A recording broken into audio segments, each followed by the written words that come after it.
அருட்பெருஞ்சோதி அருட்பெருஞ்சோதி தனிப்பெரும் கருணை அருட்பெருஞ்சோதி.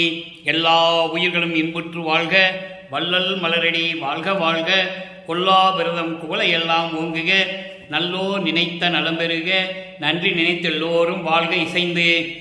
உலக மக்களே, அறிவார்ந்த அன்பர்களே, ஆண்மநேய ஒருமைப்பாடுடைய அன்பர்களே, வல்லப்பமான நம்ம கல்ய திருவட்பாவில் 3ஆம் திருமுறையில் பதிகம் 12 காட்சி அற்புதம் இரங்கல் என்ற பதிகத்தில் இருக்கின்ற பாடலுடைய விளக்கங்களை பார்த்து கொண்டிருக்கிறோம். காட்சி அற்புதம் இரங்கல் மொத்தம் 10 பாடல்களை உடையது. இதுவரைக்கும் 9 பாடலுடைய விளக்கங்களை நாம் பார்த்திருக்கிறோம். இன்று 10வது பாடலுடைய விளக்கத்தை பார்க்க போகிறோம். இந்த பாடலுடைய விளக்கத்தை பார்ப்பதற்கு முன்னாலே ஒரு சிறிய முன்னுரை. காரணம், சமயங்களும் மதங்களும் மார்க்கங்களும் சூழ்ந்திருந்த காலகட்டங்களில் நமது இறைவன் வல்லற்பெருமானவர்கள், நமது பிள்ளை பெருமானவர்கள் திருவொற்றியூரிலே இருக்கும்போது தியாகராஜனை பார்க்கும்போது தியாகராஜன் எப்படி இவரை திரும்பி பார்க்காமல் ஓடுகிறார் என்பதையும், அதன் பிறகு நாரையையும் கிளிகளையும் தூது அனுப்பி எந்த பலனும் இல்லை என்பதையும், அதன் பிறகு மனம் வருந்தி ஒரு குறத்தி பெண்ணிடம் போய் குறி கேட்க சென்றதையும், இப்படியெல்லாம் நிகழ்வுகளை நாம் இதுவரைக்கும் பார்த்திருக்கிறோம். காரணம், இந்த பிரபஞ்சம் தோன்றிய காலத்திலிருந்து சமயங்களும் மதங்களும் மார்க்கங்களும் சூழ்ந்திருந்த காலகட்டங்களில் எப்படியெல்லாம் அதில் கூறப்பட்ட நெறிகளை மக்கள் பின்பற்றி கொண்டிருந்தார்கள் என்பதை நாம் கண்கூடாக பார்த்திருக்கிறோம். அந்த நிலையில் இருக்கும்போது இனிமேல் இந்த சமயங்களும் மதங்களும் மார்க்கங்களும் தேவையில்லை என்ற சூழ்நிலைகள் உருவாகும் போது அதன் காலகட்டங்கள்லாம் முடிந்துவிட்டன. அப்போது அருட்பெருஞ்சோதி ஆண்டவர் சமரச சுத்த சன்மார்க்கத்தை உருவாக்கி அதை தன் மகனிடம் கொடுப்பதற்காக உலக மக்கள் ஒரு மார்க்கத்தை பின்பற்ற வேண்டும், அது சுத்த சன்மார்க்கத்தை பின்பற்ற வேண்டும் என்ற நோக்கத்திற்காக அருட்பெருஞ்சோதி ஆண்டவர் திருவிளையாடல் செய்து தனது செல்வப்பிள்ளையாகிய தனது மகனை ஒரு தாயின் வழியாக இந்த மண்ணுலைக்கு வருவிக்க செய்தார். அதன் பிறகு தாயின் வழியாக இந்த மண்ணுலைக்கு வருவிக்க விட்ட நமது பிள்ளை பெருமானவர்கள் 9 ஆண்டுகள் வரையிலும் எந்த நிலையில் இருக்கிறார் என்பது அவருக்கு தெரியாது. மறைப்பு நிலை இருந்து கொண்டிருக்கிறது. ஏனென்றால் அருட்பெருஞ்சோதி ஆண்டவர் திருவிளையாடல் செய்து கொண்டிருக்கிறார். ஏனால் 51 ஆண்டுகள் காலம் இருக்கிறது. அதுவரையிலும் தன் மகனை சமயங்களிலும் மதங்களிலும் மார்க்கங்களில் ஈடுபட செய்து அதன் நெறிகளை கற்றுக்கொண்ட பிறகு அதை பொய் என்று சொல்ல வேண்டும். பொய் என்று சொல்லிவிட்டு உலக மக்களுக்கு சுத்த சன்மார்க்கத்தை தெரிவிக்க வேண்டும். இதுதான் இறைவனுடைய திருவிளையாடல், அருட்பெருஞ்சோதி ஆண்டவருடைய திருவிளையாடல். மக்கள்கிட்ட யாரும் சொல்லலை. அதான் 201 ஆண்டுகளாக இந்த விஷயம் மக்களுக்கு யாருக்கும் தெரியல. அப்படி அந்த திருவிளையாடல்கள் நடந்து கொண்டிருக்கும் போது நமது பிள்ளை பெருமானவர்கள் சமயங்களிலும் மதங்களிலும் மார்க்கங்களில் இருந்து கொண்டு எப்படியெல்லாம் இறைவனை வழிபட்டார் என்பதையும் இறைவனுடைய நிலையையும், ஏன்னால் அதுக்கு முன்னால் சமயங்களும் மதங்களும் அப்படிதான் சொல்லிட்டு இருந்தன. சிவபெருமானை கழுத்தில் பாம்பை அணிந்து கொண்டவன், தலையிலே கங்கையை சூடியவன், இப்படியெல்லாம் சமயங்களும் மதங்களும் மார்க்கங்களும் சொல்லிக் கொண்டிருந்தன. அதை உருவாக்கிய தலைவர்களும் அதே மாதிரி சொல்லிக் கொண்டிருந்தார்கள். அதே நிலையில்தான் அப்போ பிள்ளை பெருமானவர்களும் அந்த நிலையில் இருந்து கொண்டிருந்தார்கள் என்பதை இங்கே குறிப்பிட நான் விரும்புகிறேன். ஏன்னா அந்த நிலையில் இருக்கும்போது அப்படிதான் இருக்க வேண்டிய சூழ்நிலை, காலத்தின் கட்டாயம்.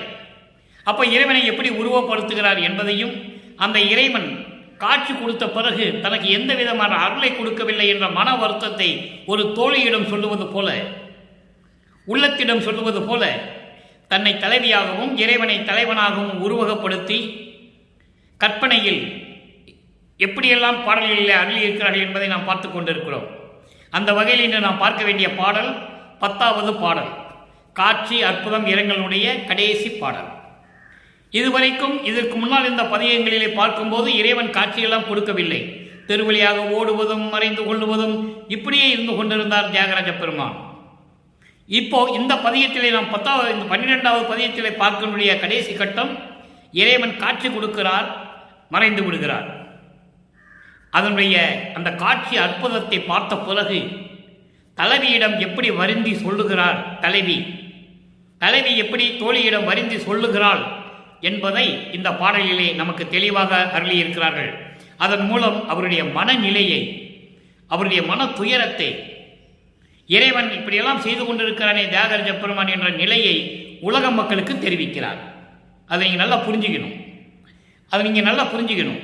இப்போ பாருங்க, 10வது பாடலில் நம்ம பார்க்க போகிறோம். அளித்தார்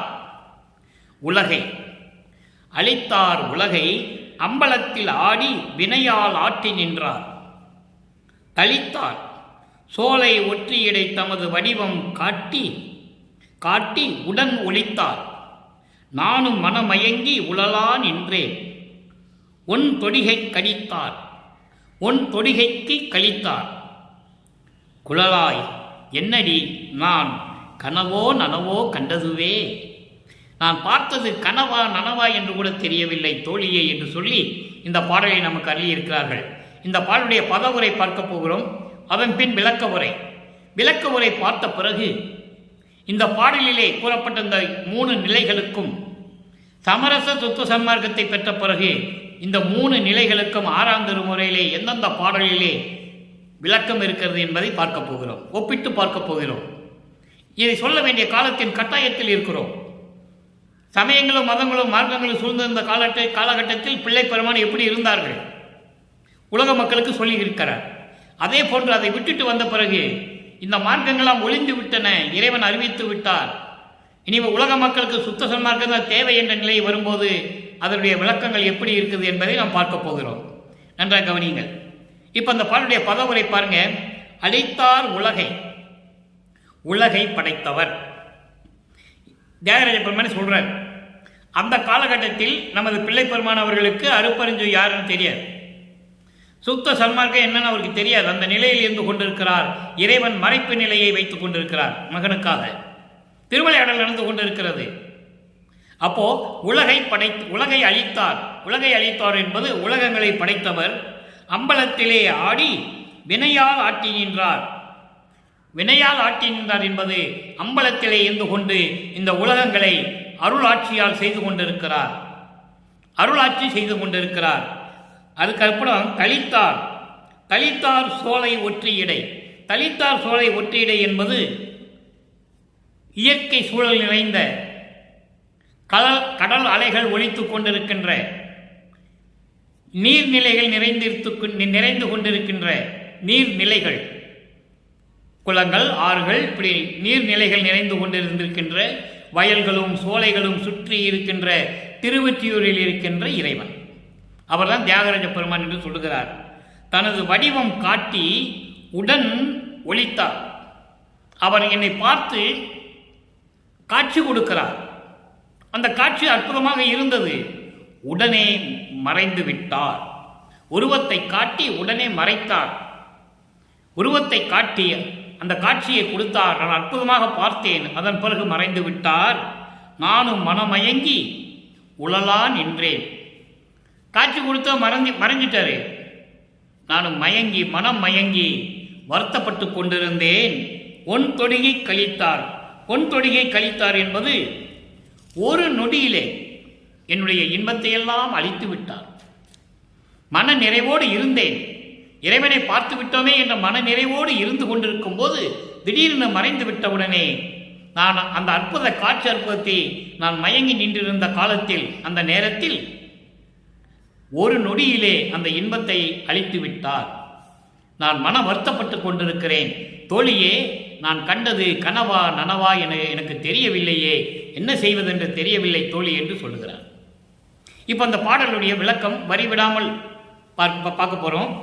உலகத்தை படைத்த இறைவன், அம்பலத்திலே இருந்து கொண்டு அருளாட்சி செய்து கொண்டிருக்கின்ற இறைவன், நீர்நிலைகளும் சோலைகளும் பொலிவாக அழகாக திறந்து கொண்டிருக்கின்ற திருவொற்றியூரிலே இருந்து கொண்டிருக்கின்ற இறைவன், அப்படிப்பட்ட இறைவன் என் எதிரிலே தோன்றி காட்சி கொடுத்தார். காட்சி அற்புதமாக இருந்தது. நான் மனம் மயங்கி நின்று கொண்டிருந்தேன். அந்த நேரத்தில் உடனே மறைந்து விட்டார். உழலா நின்றேன். நான் மன வருத்தத்தோடு நான் நின்று கொண்டிருந்தேன். உடனே மறைந்து விட்டார்.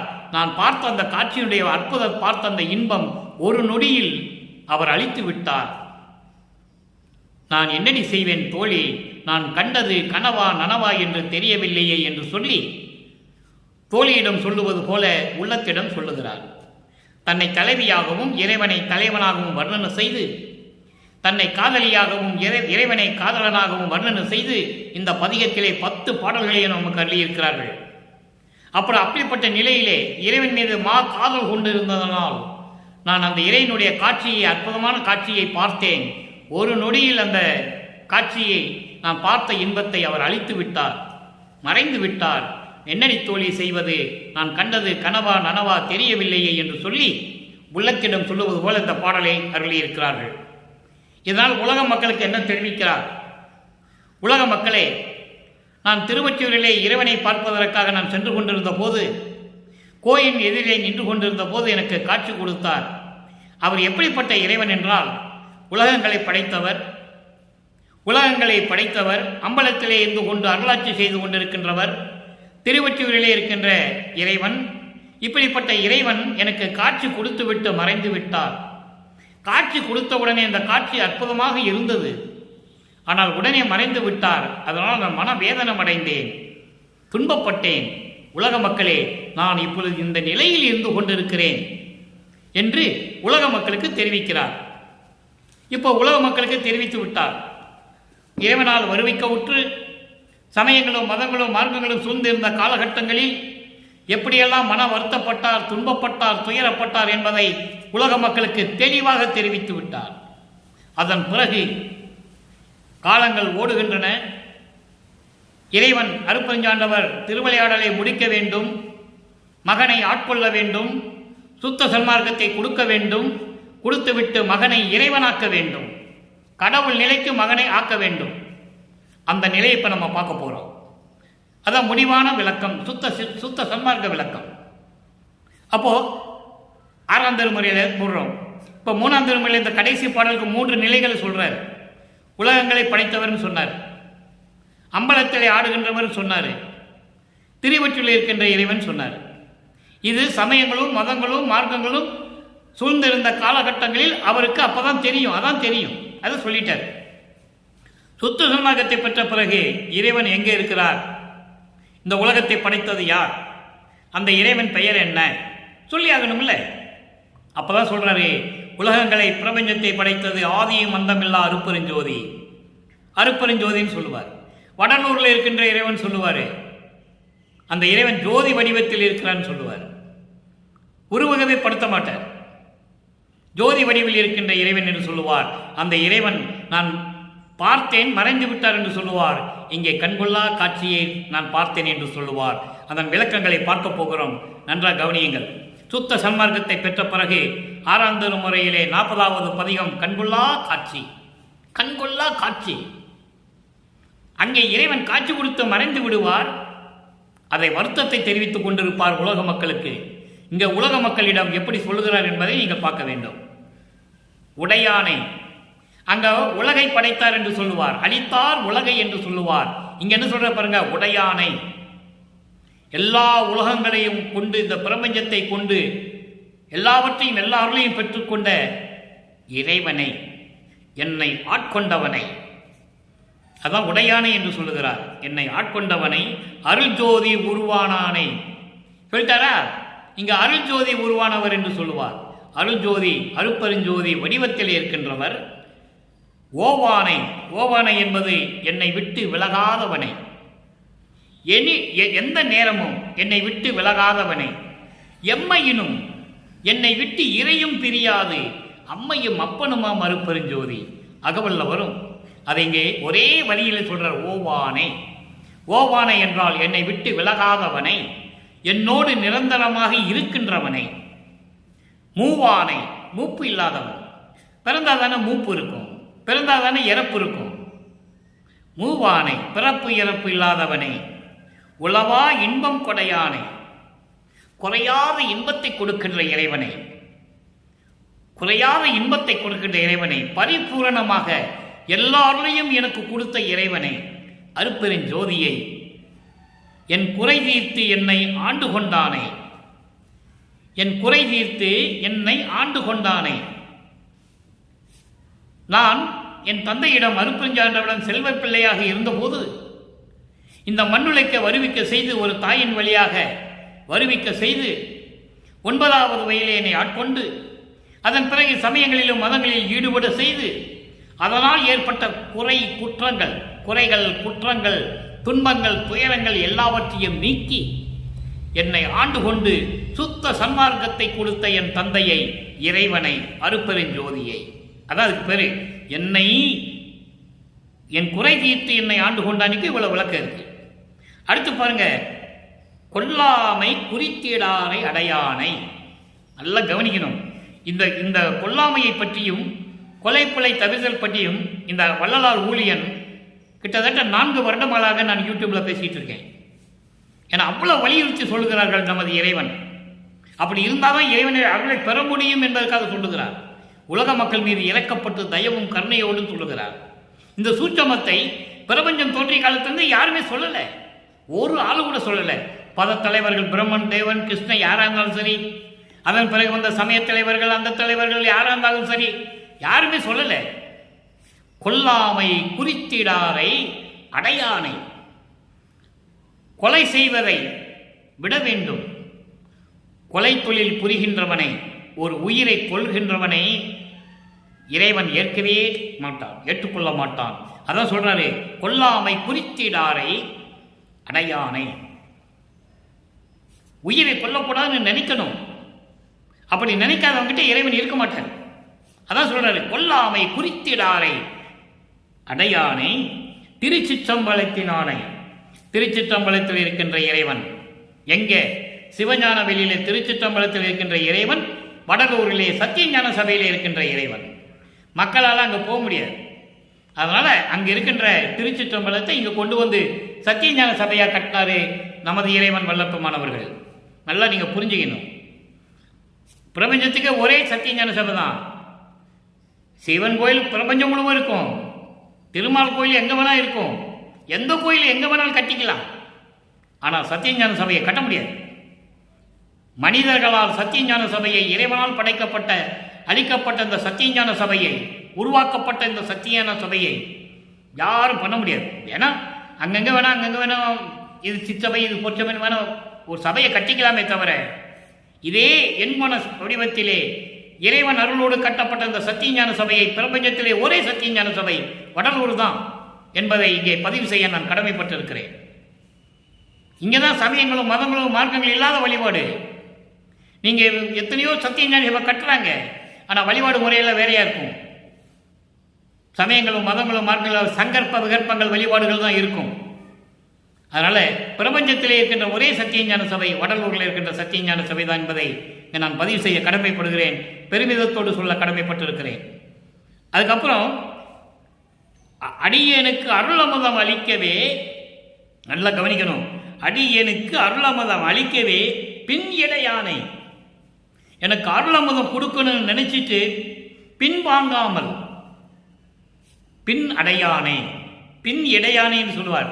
பின்னன் இடையன்னா ஒன்று சொல்றது, அப்புறம் பின்னுக்கு வாங்குறது. உலகியல் சொல்லுவாங்கல்ல, ஏய் முதல்ல ஒன்று பேசுனேன், பின்னடைவு அடைகிற, பின்னால் இருக்கிற, பின்னால் போறேன்னு சொல்லுவாங்க. அதான் பின் இடையானே. எனக்கு அருளமுதன் கொடுக்கணுக்காகவே இருக்கிறேன்ற இறைவனை, பின்னடைவு இல்லாதவனை, காலம் தாமதிக்கம் செய்யாதவனை, இப்படி எப்படி வேணா சொல்லிக்கலாம். என் ஆசையெல்லாம் தந்த எம்மானை, நான் எண்ணிய எண்ணமெல்லாம் எனக்கு ஈந்தருளும் தெய்வம் என்று சொல்லுவார். நான் எண்ணிய எண்ணமெல்லாம் எனக்கு ஈந்தருளும் தெய்வம். நான் என்னென்ன நினைச்சனோ எல்லாவற்றையும் நான் வாங்கிட்டேன்னு சொல்றார். அப்படிப்பட்ட என் தலைவனை, எம்மானை, என் சமரச சுத்த சன்மார்க்க தலைவனை, என்னை ஈன்ற தாயை, என் தந்தையை, அருட்பெருஞ்சோதி ஆண்டவரையை கண்டு கழித்திருக்கின்றேனே. எவ்வளவு அற்புதமா சொன்னார் பாருங்க. அங்கே காட்சி கொடுத்தாரு, மறைஞ்சிட்டாரு. சமய சைவத்தினுடைய தலைவன் தியாகராஜ பெருமான் வரல, மறைஞ்சிட்டாரு. இங்கே அருப்பஞ்சாண்டர் வந்து எப்படியெல்லாம் ஆட்கொண்டார் என்பதை தெளிவாக கூறியிருக்கிறார்கள் என்பதை நீங்கள் புரிந்து கொள்ள வேண்டும்.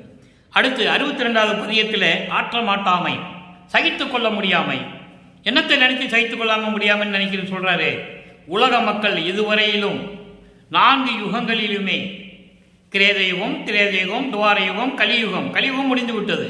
4 யுகங்களிலுமே சமயங்களிலும் மதங்களிலும் மார்க்கங்களில் கூறப்பட்ட நெறிகளை பின்பற்றி கொண்டு மக்கள் துன்பப்பட்டு துயரப்பட்டு கொண்டிருந்தார்கள். உண்மையான இயற்கை உண்மை விளக்க கடவுளாகிய அருட்பெருஞ்சோதி ஆண்டவரை தெரிந்து கொள்ளாமல் விட்டு விட்டார்கள். வல்லப்பமான் தெளிவாக சொல்லுவார் பேரு உபதேசத்திலே. சன்மார்க்க கொடி கட்டி பேரு உபதேசம் செய்யும் போது உலக மக்களுக்கு தெளிவாக கூறியிருக்கிறார்கள். நல்லா நீங்க புரிஞ்சுக்கணும். அப்போ அப்படியெல்லாம் இருந்தாங்கல்ல. இப்போ சுத்த சன்மார்க்கத்துக்கு வந்த பிறகு மக்கள் துன்பப்படக்கூடாது, துயரப்படக்கூடாது. அதை மீறி மக்கள் துன்பப்பட்டால் அதை பார்த்து கொண்டு நான் சகித்துக் கொள்ள மாட்டேன் என்று சொல்கிறார். நல்லா பாருங்க,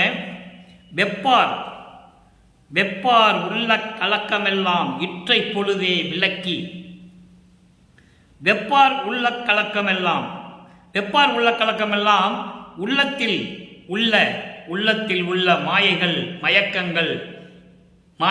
மயக்கங்கள் உலக விடை ஆசைகள், மண்ணாசை, பெண்ணாசை போன்ற ஆசைகள் எல்லாம் இப்பொழுதே, இற்றை பொழுது என்ற இன்றைக்கே, இப்பொழுதே, இன்றே அவற்றையெல்லாம் நீக்கி ஒழித்து நாம் முழுவதுமாக அழித்து இந்த மண்ணுலகிலே இந்த மண்ணுலகிலே என் கருத்தின் வண்ணமெல்லாம் விரைவில் ஈந்து அருள்க. எவ்வளவு தெளிவாக சொல்ற பாருங்க. இந்த பிரபஞ்சத்தில் யாருமே அவதரித்தவர்களும் சரி, இறைவனால் உருவாக்கப்பட்டவர்களும் சரி, யாருமே இந்த மாதிரிலாம் சொன்னதில்லை. நமது இறைவன் வல்லப்பமான் சொல்றாரு. ஏன்னா அருட்பெருஞ்சோதியின் செல்வப்பிள்ளை அவர், ஒரே மகன் அருட்பெருஞ்சோதி ஆண்டவருக்கு. அவருடைய திருவிளையாடல் தான் இப்ப நடந்துகிட்டு இருக்கு. அப்போ அவர் என்ன சொல்றாரு, இந்த மண்ணுலகிலே நான் நினைத்ததெல்லாம் எனக்கு விரைவில் கொடுக்க வேண்டும். உன்னால் வருவிக்க உற்றவன் இதுவரைக்கும் சமயங்களிலோ மதங்களிலோ மார்களில் இருந்து துன்பப்பட்டது போதும், உலக மக்கள் துன்பப்பட்டதும் போதும். அதான் சொல்லுவாரு, நான் பெற்ற நெடும் பேற்றை ஓதிய முடியாது, இவ்வுலகம் பெறுதல் என்னைப்போல் பெறுதல் வேண்டுவனேன்னு சொல்லுவார். பாதி இரவில் எழுந்தருளி பாவியேனை எழுப்பி அருள் ஜோதி அளித்து சூழ்ந்து கலந்து உள்ளம் முழுவதும் தித்திக்கின்றாய் சொல்லுவார். கலந்து துலங்குகின்றாய், நீதி நடசை பேரின்ப நிதி, நான் பெற்ற நெடும் பேற்றை ஓதி முடியாது, என்னைப்போல் இவ்வுலகம் பெறுதல் வேண்டுவனே. அதை தான் இங்க சொல்றாரு, எனக்கு ஈந்து அருள்க, நான் சகிக்க மாட்டேன் இனிமேன்னு சொல்றார். இந்த உலகில் உன்னால வருவிக்க விட்டவன் தானே நான், எல்லா அருளையும் கொடுத்து எனக்கு எல்லாம் அருள வேண்டும் என்று சொல்லுகிறார். அடுத்து பாருங்க, ஒப்பால் உரைத்ததன்று உண்மை உரைத்தேன். இங்க பார்த்துக்கோங்க, அப்பாட்ட சொல்றாரு, நான் ஒப்புக்கு சொல்றேன்னு மட்டும் நீ நினைச்சிடாத. பொய் சொல்றேன், ஒப்புக்கு சொல்றேன், தேவையில்லாம பேசுறேன், போலியாக பேசுறேன்னு மட்டும் நீ நினைச்சிடாத. சத்தியமாக சொல்லுகிறேன், உண்மை உரைத்தேன், சத்தியமாக சொல்லுகிறேன். என் தந்தையே, இனிமேல் என்னால் பொறுக்க முடியாது, சகித்துக் கொள்ள முடியாது. நான் சகித்துக் கொண்டேன். சமயங்களிலும் மதங்களிலும் மார்க்கங்களிலும் என்னை இருக்க சொல்லும் போது நான் அதை சகித்துக் கொண்டேன். ஆனால் என் மக்கள், என் ஆட்சியின் கீழ் இருக்கின்ற மக்கள், நான் படைத்த மக்கள், இனிமேல் அது மாதிரி இருக்க முடியாது, சகித்துக் கொள்ள முடியாது நான். ஏனென்றால் வல்லப்பமான் தான் இப்ப 5 தொழிலையும் பண்ணிட்டு இருக்காரு. அதனாலதான் அவர் எங்க அப்பா கிட்ட சொல்றாரு, என் மக்கள் அவர்களெல்லாம் துயரப்பட துன்பப்பட என்னால் சகித்துக் கொள்ள முடியாது என்று சொல்லுகிறார். உண்மை உரைத்தேன் கருணை உடையானே, கருணை உள்ளம் கொண்ட இறைவனே, அப்பா அரசே, இனி சிறிதும் ஆற்ற மாட்டேன் கண்டாயே என்று சொல்லி இந்த பாடலை நமக்கு அருளி இருக்கிறார்கள். சரி, இப்போ இறைவனை பார்த்தாச்சு, அருளை வாங்கியாச்சு, அவங்க அப்பா கிட்ட சொல்லியாச்சு, என் மக்களை நான் இனிமேல் துன்பப்பட விட மாட்டேன் என்று சொல்லியாச்சு. இப்போ அருளை வாங்கணும். அருளை பெற்றுக்கொண்டால் அதனுடைய அருளுடைய பாக்கியம் எப்படி இருக்கும்? சிவ புண்ணிய பேரு. சிவ புண்ணிய பேர் என்பது அருட்பெருஞ்சோதி ஆண்டவரிடம் பெற்ற அருளினுடைய பாக்கியம். 10வது பாடல், 3ஆம் திருமுறையிலே பார்த்தா 10வது பாடலுக்கு அங்க ஒண்ணு இல்லை, இங்க வாங்குறாரு. 10வது பாடல்ல சொல்றாரு, கட்டமும் கலன்றேன். நல்லா கவனிக்கணும், கட்டமும் கலன்றேன். ஒரு இறைவன் மக்களுக்காக, உலக மக்களுக்கு தெரியப்படுத்துறதுக்காக தான் பாடலை சொன்னது. அவர் பாடணும், பாட்டு பாடி பரிசு பெறணும்னு பாடலை. நல்லா கவனிக்கணும். நீங்க உலகத்தில் இருக்கிறவங்க எல்லாம் இறைவனை பற்றி பாடியது அவங்களுடைய சுயநலத்துக்காக. இவர் அப்படி இல்லை, இறைவனே பாடியது. இறைவனே சொல்றாரு, பாடி பரிசு வாங்கணுக்காக அவர் பாடலை உலக மக்களுக்கு தெரியப்படுத்த வேண்டும். கட்டமும் கலன்றேன், கவலை விட்டு ஒழித்தேன், கலக்கமும் தீர்ந்தனன், சட்டமும் கிழித்தேன், பிறவி சட்டமும் கிழித்தேன், தூக்கமும் துறந்தேன், சாவையும் நோவையும் தவிர்ந்தேன். இந்த 2 வரிக்கு முதல்ல விளக்கம் சொல்றேன். கட்டமும் கலன்றேன். கட்டம் என்பது துன்பங்கள், துயரங்கள். அவருக்கு ஏன் துன்பம் துயரம் ஏற்பட்டது சிந்திக்கணும். அவர் இறைவனாகவே வருவிக்குற்றவர். அவர் எந்த உருவத்தில் இருப்பது யாருக்குமே தெரியாது. நம்ம இப்ப வல்லற்பமான பார்க்கிறது அவர் தோன்றிய உருவம்தான். ஆனால் அவர் உருவம் யாரு எப்படி இருக்குதுன்னா யாருக்கு தெரியாது. மக்களுக்காக இறைவன் இப்படி இருப்பார் காட்டுவதற்காக ஒரு உருவத்தை காட்டினார். கட்டமும் கலன்றேன், துன்பங்களும் துயரங்களையும் விட்டுவிட்டு, எப்போ சமயங்களிலும் மதங்களிலும் மார்க்கங்களில் இருக்கும்போது பட்ட துயரங்கள் துன்பங்கள் அதெல்லாம் இப்போ நீங்கிருச்சு. கவலையும் விட்டு ஒழித்தேன், எனக்கு இனிமேல் எந்த கவலையும் கிடையாது. என் தந்தை என்னை ஆட்கொண்டான், அருளை கொடுத்து விட்டான், எனக்கு எந்த விதமான கவலையும் கிடையாது. கலக்கமும் தீர்ந்தேன். கலக்கமும் என்ன? உன்னுடைய திருவிளையாடலுடைய இறுதி கட்டம் வந்து விட்டது. அப்பா கிட்ட சொல்றாரு, உன்னுடைய திருவிளையாடலுடைய செயல் இறுதி கட்டம் வந்து விட்டது. அதனால் எனக்கு எந்த விதமான கலக்கம் இல்லை, தயக்கம் இல்லை. தெளிவா சொல்றேன், ஐயம் இல்லை, சந்தேகம் இல்லை. சட்டமும் பிறவி சட்டமும் கிழித்தேன். சட்டம் என்பது ஒரு வழக்கு முறை, ஒரு விதி, வழக்கு நெறி விதி என்று சொல்லுவார். பிறவி சட்டம், அந்த பிறவி என்ற ஒரு வழக்கை கிழித்து விட்டேன். இனிமே எனக்கு பிறவி கிடையாது. என்றும் பெற்றேன் இரவாமை. இரவாமை என்றாலே பிறவி இல்லைன்னு அர்த்தம். பாடல சொல்லுவாரு, என்றும் பெற்றேன் இரவாமை, வேதம் தவிர்ந்தே இறைவன் என்னை உற்றை கலந்தான், நானும் அவனை உற்றை கலந்தேன் ஒன்றானோ. அதை இங்க சொல்றாரு, பிறவி சட்டமும் கிழித்தேன். பிறவி என்ற சட்டத்தையே கிழிச்சிட்டேன். தூக்கமும் துறந்தேன். தூக்கம் திறந்தாதான் இறைவனாக முடியும். தூங்குறவன் மனுஷன் தான் தூங்குவான். அவதார இடத்துக்கு தூங்குவாங்க, முனிதர்கள் தூங்குவாங்க, சித்தர்கள் தூங்குவாங்க. இறைவன் தூங்க முடியாது. தூக்கமும் துறந்தேன், சாவையும் நோவையும் தவிர்ந்தேன், இறப்பையும் பிணி, அந்த பிணியையும் தவிர்த்து விட்டேன். பிறப்பும் தவிர்த்து விட்டேன். அடுத்து பாருங்க, அதுக்கடுத்து சிட்டமும் அடைந்தேன். சிட்டம் என்பது மெஞ்ஞானம். சிட்டம் என்பது மெஞ்ஞானம். எல்லாமே ஞானம் அடைந்தவர்கள் தான். கர்ம சித்தி யோக சித்தியோடு போனவர்கள் ஞானம் அடைந்தார்கள். இறைவனை வழிபட்டார்கள், இறைவனை பற்றி பாடினார்கள், இறைவனிடம் அருளை பெற்றார்கள், போய்விட்டார்கள். ஞானத்தோடு போனாங்க, மெஞ்ஞானத்தோடு யாரும் போகலை. அதனால தான் சொல்றார், சிட்டம் அடைந்தேன், மெஞ்ஞானம் அடைந்து விட்டேன். மெஞ்ஞானம் கொண்டவன், மெஞ்ஞானம் உடையவன், முக்காலத்தையும் உணர்ந்தவன். திருமாலுக்கும் பிரம்மனுக்கும் மெஞ்ஞானம் இல்லை என்று சொல்லுகிறார். நான் முகத்தோனும் திரு நெடுமாலும் மெஞ்ஞானம் என்னும் மான் கொண்டு காணாமல் தம் உருமாறியும். இறைவன் அடிய முடிய பார்க்கறதுக்கு மெஞ்ஞானம் இல்லை அவங்களுக்கு. அதனால அன்னப்பறவைய பிரம்மனும் இவன் பன்னியாகவும் போறாங்க அடிய முடிய பார்க்கறதுக்கு. அதனால தான் சொல்றார், சிட்டமும் அடைந்தேன், மெஞ்ஞானம் அடைந்து விட்டேன். சிற்றவை உடையான் செல்வப்பிள்ளை என்று ஒரு பேர் பட்டமும் தரித்தேன். சொல்லிட்டாரா? தன் மகனுக்கு செல்வப்பிள்ளை என்று பெயர் வைத்தவர். அதுதான் சொல்லுவார் ஒரு பாடல்ல, கொல்லை என இன்பம் கொடுத்தாய், நினது செல்வப்பிள்ளை என இதற்கு பெயரிட்டாய், தெல்லமுதம் அளித்தாய், சன்மார்க்க சங்கத்தை வைத்தாய்.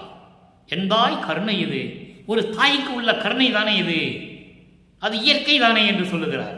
அப்போ செல்வப்பிள்ளை என்று பெயரிட்டதை இங்கு குறிப்பிடுகிறார். சிற்றபை உடையான், சிற்றபையில் இருக்கின்ற இறைவன் என் தந்தை அருட்பெருஞ்சோதி ஆண்டவர் செல்வப்பிள்ளையை, அவருடைய நான் செல்வப்பிள்ளை என்று ஒரு பேர் பட்டமும் பெற்றுவிட்டேன். எங்கே? உலக மக்களிடம். உலக மக்களிடம் பெற்றுவிட்டேன். விண்ணுலகத்திலே தேவர்களிடமும் இன்று திகைத்து கொண்டிருக்கிறார்கள், செல்வப்பிள்ளை ஆகிவிட்டானே என்று சொல்லி. ஆக சிற்றபை உடையான் செல்வப்பிள்ளை என்று ஒரு பேர் பட்டமும் தரித்தேன். அற்புதமான வரி. கொல்லை என இன்பம் கொடுத்தாய், எனது செல்வப்பிள்ளை என எற்கு பெயரிட்டாய், தெல்லமுதம் அளித்தாய், சன்மார்க்க சங்கத்தை வைத்தாய், எந்தாய் கருணை இது என்று சொல்லுவார். அப்படி பட்டமும் தரித்தேன், எனக்கு போதும், நான் செய்த தவம் பழித்ததுவே என்று சொல்லுகிறார். சரி, இப்ப எல்லாம் சொல்லிட்டாரு. இப்போ உலக மக்களுக்கு சொல்லணும். என்ன சொல்லணும்? உலக மக்களை சன்மார்க்கத்துக்கு வர வைக்கணும். இந்த 4 யுகங்களிலுமே உலக மக்கள் எப்படி இருந்தார்கள் சொல்றார்.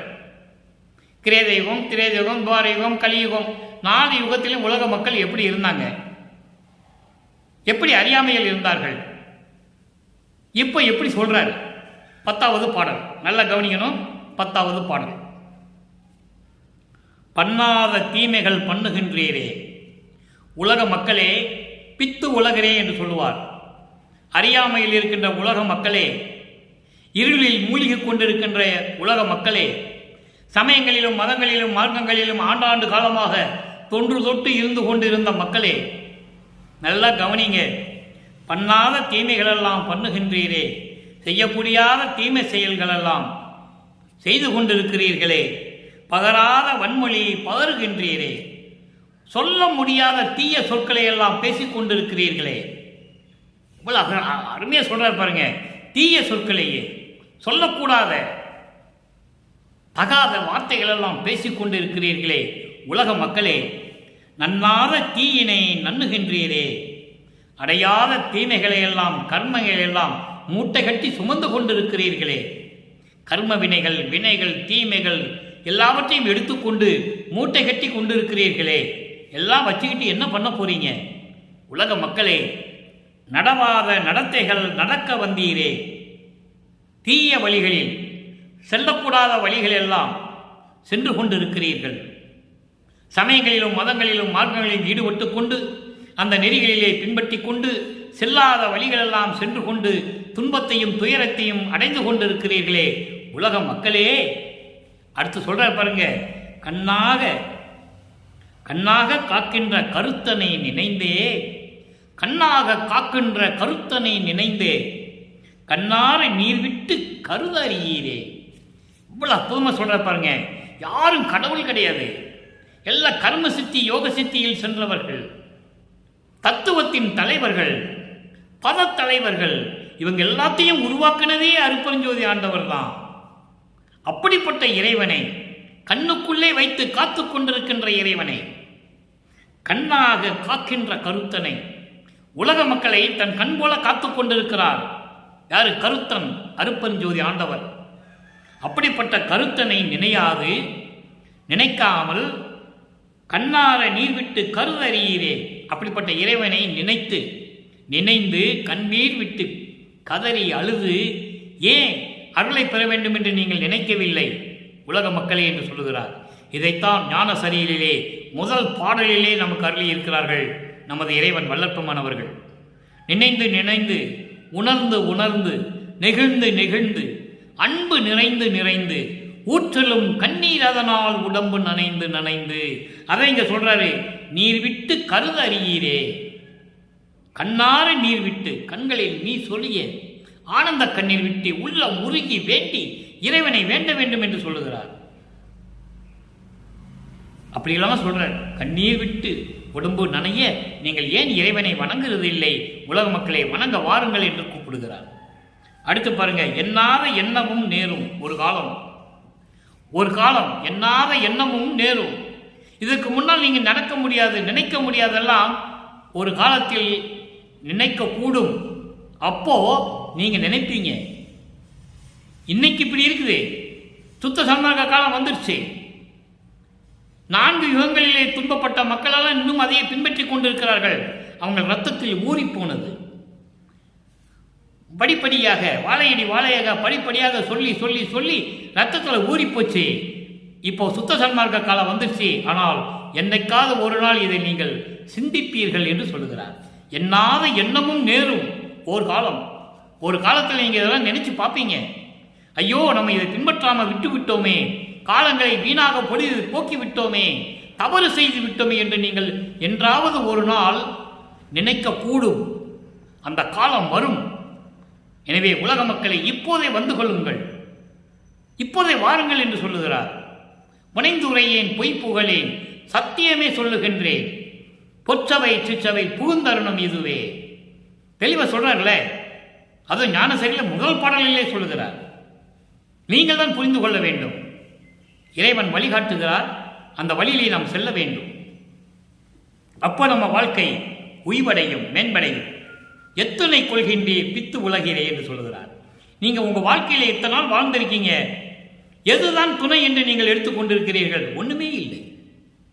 தீய சொற்களை பேசுறீங்க, பண்ணாத காரியத்தை பண்றீங்க, தப்பான வழியில நடந்து போறீங்க. உங்களை கண் போல கண்ணிலே வைத்து காத்து கொண்டிருக்கின்ற இறைவன் அருட்பெருஞ்சோதி ஆண்டவரை நினைத்து ஏன் கண்ணீர் விட்டு அழுங்களே, இறைவனை நினைங்களே, எல்லாம் கொடுப்பாரே. கருணையும் தயவும் கொண்ட இறைவன், உயிர் நேயம் கொண்ட இறைவன் அருட்பெருஞ்சோதி. அவர் கையில ஆயுதம் இல்லை, சூழாயுதம் இல்லை, ஆள் இல்லை, வேல் இல்லை, வெட்டு இல்லை, எந்த கொலையும் கொலை செய்யல. அவர் நல்லா புரிஞ்சுக்கணும். நீங்க எல்லா சமய தேவர்களும் சமயங்களும் மார்க்கங்களில் சொல்லப்பட்ட தலைவர்கள் எல்லாம் கொடூரமானவர்கள் என்பதை வல்லற்பன் பாடல்களிலே சொல்லுகிறார். யாரும் மறுக்க முடியாது. கொலை குற்றவாளி என்று சொல்லுவார். மகாதேவமலையில் இருக்கு, 1ஆம் திருமுறையில் இருக்கு, 2ஆம் திருமுறையில் இருக்கு, 6ஆம் திருமுறையிலும் இருக்கு. நெடியனை முதல் கடவுள் சமூகத்தோர்த்தம் நெடிய பிள்ளைகள் 1000 பொறுத்து மாயை ஊடிய நேர் நின்ற கருணை வள்ளல் என மறைகள் ஓதுவது இங்கு உண்மைத்தான் என்றே 1ஆம் திருமுறையில் மகாதேவமலையில் சொல்லுவார். அற்புதமான விளக்கங்களாம் இருக்கிறது நண்பர்களே. உலக மக்களுக்கு யாரும் சொல்லவில்லை, அதனால் மக்களுக்கு தெரியவில்லை. இப்போ இறைவன் தேவாலயம் கருணையாலையும் இந்த வள்ளலார் ஊழியன் சொல்லிக் கொண்டிருக்கிறேன். திருவுருப்பாவில் இருக்க மட்டும்தான் பேசுவேன், அங்கே இருக்கிற உண்மையை மட்டும்தான் சொல்லுவேன், இறைவனுடைய திருவிளையாடலை சொல்லுவேன். அது போதுமே, மக்களுக்கு தெரியப்படுத்தினால் போதுமே, மக்கள் புரிந்து கொள்வார்கள். இப்போ இறுதியாக ஒரே ஒரு விளக்கம் நண்பர்களே. அதாவது 147வது பதிகம் அனுபவ மாலை 10வது பாடல். இப்போ தோழியிடம் அங்கே தலைவி சொல்வார் 3ஆம் திருமுறையிலே, இறைவனை பார்த்தேன், காட்சி அற்புதமாக இருந்து மறைஞ்சு விட்டார் தோழி, நான் என்ன செய்யறதுன்னு தெரியலேன்னு சொல்வார்கள் தோழியிடம். அதே தலைவி சமரச சுத்த சன்மார்க்கத்தை பெற்ற பிறகு இங்கே அனுபவ மாலையிலே தோழியிடம் என்ன சொல்கிறார் என்பதை நாம் பார்க்க போகிறோம். எப்படிப்பட்ட இறைவன், நல்லா கவனிக்கணும், அற்புதமான விளக்கம். கணவர் திருமேனியிலே கலந்த மனம் அதுதான், கணவர் திருமேனியிலே கலந்த மனம் அதுதான், கணவர் கற்பூரம் மணக்கிறது. எங்க? கணவர் திருமேனியிலே. நல்ல கவனிங்க, கற்பூரம் மணக்கின்றது என் உடம்பு முழுவதும். கணவர் திருமேனியிலே கலந்த மனம் அதுதான். இறைவனை கணவன் என்று சொல்லுகிறார். ஏன்னா பெண்கள் பேசும்போது, காதலை பற்றி பேசும்போது பெண்களாக உருவகப்படுத்தினால்தான் அது இனிமையாக இருக்கும்.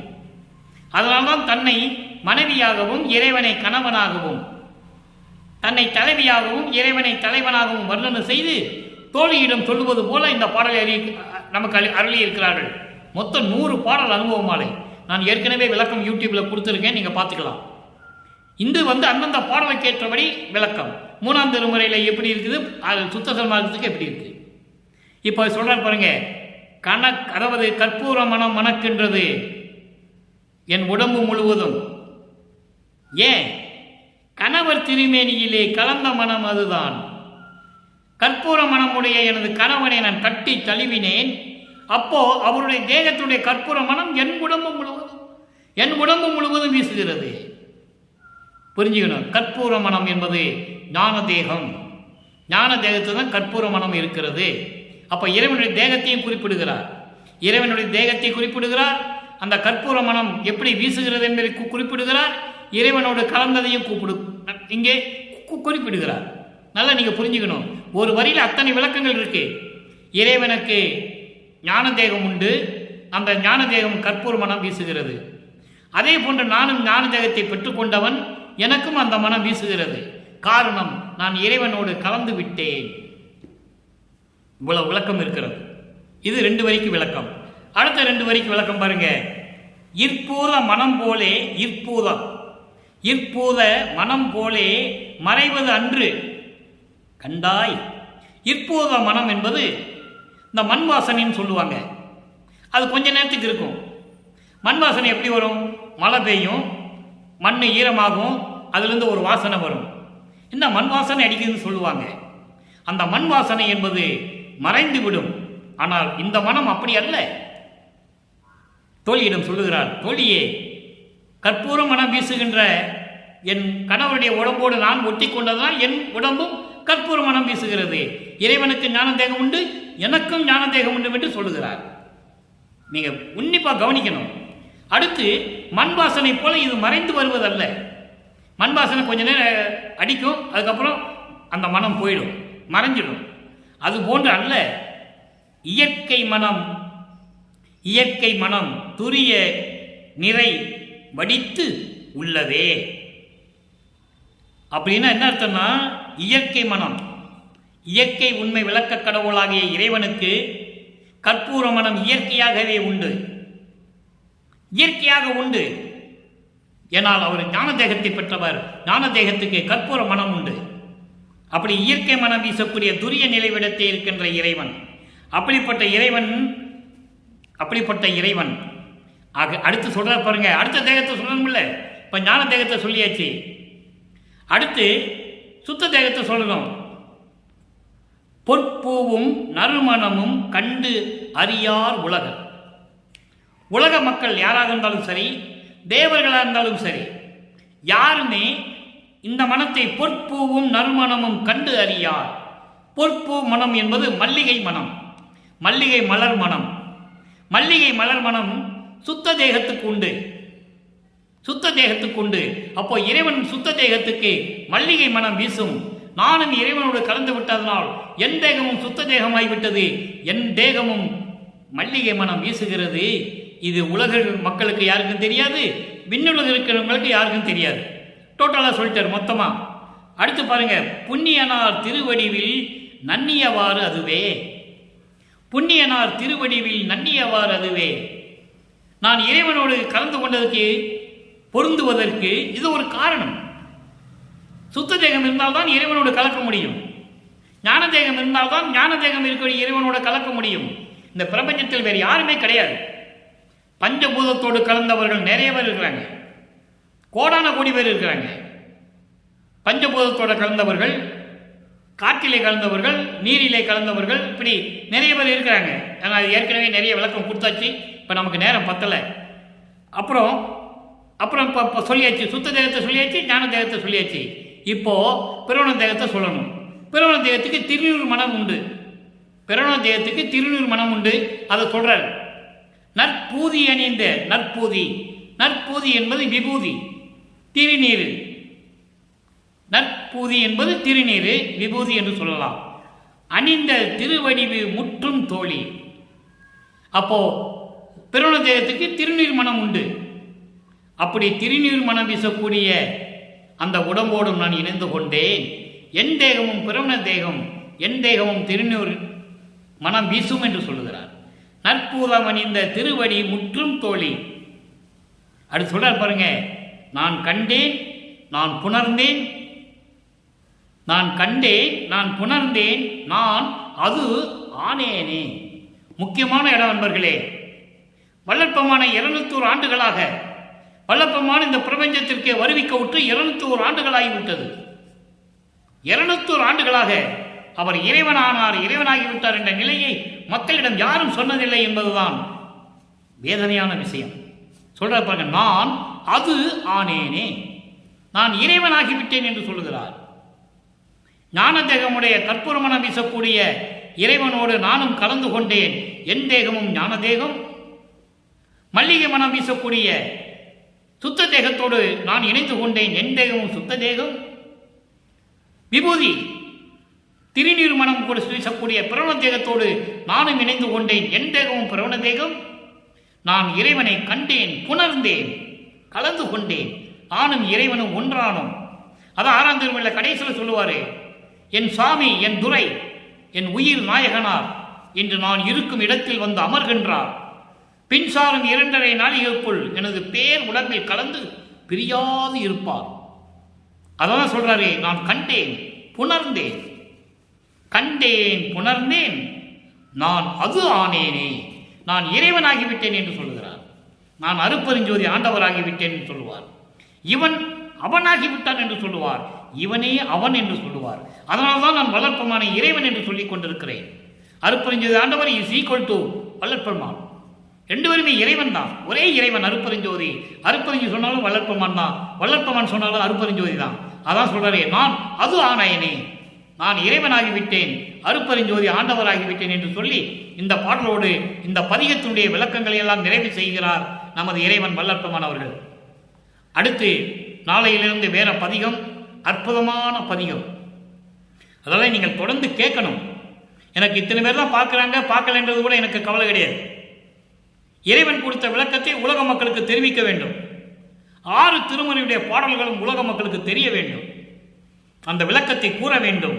1ஆம் திருமுறையிலிருந்து 5ஆம் திருமுறை வரைக்கும் இருக்கிற பாடலுடைய சுத்த சன்மார்க்க விளக்கம் 6ஆம் திருமுறையில் இருக்கிறது. அதையும் உலக மக்களுக்கு சொல்ல வேண்டும் என்ற நல்ல நோக்கத்தோடு இந்த பணியை நான் தொடர்ந்து செய்து கொண்டிருக்கிறேன். கிட்டத்தட்ட 3 ஆண்டுகள் நிறைவடைந்து விட்டது. இது 4வது ஆண்டில் அடியெடுத்து வைத்திருக்கிறேன். இன்னும் 5 ஆண்டுகள் நான் சொல்ல வேண்டும். அப்படி சொன்னாதான் 6 திருமுறையும் டெய்லி தினமும் ஒரு பாடல் விளக்கம் சொன்னாதான் முடியும். எனவே அன்பர்களை தொடர்ந்து இந்த விளக்கங்களை கேளுங்கள், உணர்ந்து கொள்ளுங்கள்.